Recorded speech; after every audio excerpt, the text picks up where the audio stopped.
Баршаңызға сәлем, қайырлы күн болсын, құрметті көрермен, каналыма қош келдіңіз. Бүгін сіздерге Корея халқының ерекше салаттарының бірі фунчоза деп аталатын салаттың рецептімен бөлісетін боламын.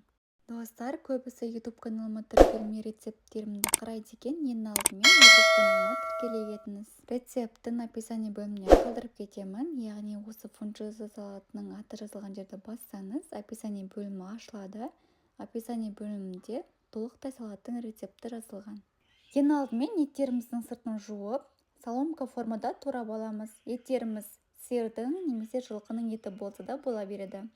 Одан кейін оттығымызды қосып, табамызды қыздырып, сұйық майымызды қойып, жаңа туралған еттерімізді салып, осылай қасықтың көмегімен немесе ағаш таяқшаның көмегімен араластырамыз. Еттерімізді араластырып болғаннан кейін табамыздың крышкасын жауып, оттықты 5 минутқа жақсылап қоямыз.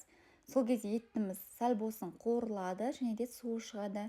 Үстіне соя соусынан 4-5 ас қасық қосып, тағы да қасықпен араластырып, үстіне жарты пиала суымызды құйып, оттықтың астын пәсейтіп 1 сағатқа қоямыз. Сол кезде етіміз жұмсақ болып піседі. Келесі кезекте арнайы сәбіз турайтын терканың көмегімен бір сәбізіміздің сыртын ашып, жуып, сол теркадан өткізетін боламыз. Сәбізімізді өткізіп болғаннан кейін қызыл болгар бұрышында жақсылап жуып, ішін тазалап, ұзынша соломка формада жіңішке етіп тураймыз. Турап болғаннан кейін сәбізіміздің үстіне саламыз. Одан кейін жасыл болгар бұрышында дәл солай ішін тазалап, сыртын жуып, соломка формада жіңішке етіп турап шығамыз. Оны да жаңа туралған көкөністеріміздің үстіне саламыз. Ендігі кезекте қияр, яғни огурцымыздың сыртын жуып, бас аяғын аламыз да дөңгелек етіп турап, мұны да соломка формада турап шығамыз. Огурцыды толықтай турап шықтым. Мінекей, өздеріңіз видеода көріп тұрсыздар қалай туралғандығын. Мұны да жаңағы туралған көкөністеріміздің үстіне саламыз. Арасында осылай еттерімізді ағаш таяқшамызбен немесе қасықпен қозғап тұрамыз, себебі араластырып қозғамасақ түбі жабысып қалуы мүмкін. Достар, мінекей, өздеріңіз видеода көріп тұрсыздар, мен фунчоза салатына осындай фунчоза лапшасын қолданамын. Алдын ала оттығымызға суымызды қойып қайнатамыз. Одан кейін фунчоза лапшасынан 2-3 бөлігін табамызға салып, суымызды табамыздың бетіне шамалы ғана жеткізбейтіндей етіп құйып, 8-10 минут көлемінде осылай қайнаған суда қалдырамыз. Сол кезде біздің лапшамыз пісіп шығады.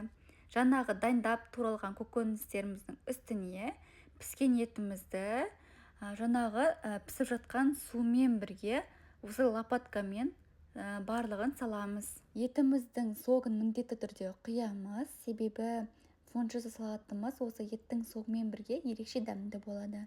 Етімізді салып болғаннан кейін лопатка немесе қасықпен осылай көкөністерімізбен бірге етімізді жақсылап араластырамыз. Оған дейін жаңағы суда тұрған лапшамыз пісіп шығады. Піскеннен кейін сразу мұздай салқын суымызға лапшамызды саламыз. Егер де салқын суға салмаған жағдайда лапшалар бір-біріне бірігіп жабысып қалады. Салқын суымыздан осындай дуршлактың көмегімен сүзіп алып, сосын лапшаларымыздың ұзын болғаны үшін араларын пышақпен немесе қайшымен таза қолымызбен кесіп аламыз. Үстіне шым-шым ғана тұз салып, қолымыздың көмегімен жақсылап араластырып шығамыз. Лапшаның үстіне жаңа туралған еттер мен көкөністерімізді саламыз. Үстіне 3-4 дана сарымсақ, яғни чесноктарымызды арнайы чеснок өткізетін осындай езгіштің көмегімен езіп аламыз, немесе пышақпен жұқалап, майдалап турасаңыздар да болады. Үстіне жарты немесе 1 шай қасық уксусымызды құямыз. Тағы да оның үстіне соя соусынан 2-3 ас қасық қосамыз. Одан кейін шым-шым ғана тұз себеміз. Тұзды көп салып жібермеңіздер, ащы болып кетуі мүмкін. Біздің салатымыз дайын болуға жақын. Соңғы этаптың бірі, енді таза қолымызбен салатымызды астынан бетіне қарай жақсылап тұрып араластырып шығамыз. Шамамен 2-3 минут көлемінде араластырыңыздар, дәмінің жақсы болуы үшін. Достар, сіздерге айтпаппын, мен жаңа етті қуырып жатқан кезде тұз салмадым. Себебі мендегі ет алдын ала тұздалған болатын. Сондықтан да тұз салмадым. Мінекей біздің осымен фунчоза салатымыз дайын. Бізге ас болсын. Сіз де мен ұсынған рецептпен міндетті түрде жасап көріңіз. Дәмі өте ерекше, дәмді, керемет болып шығады. Видео пайдалы болса лайк басып, каналыма тіркеле кетуді ұмытпаңыз.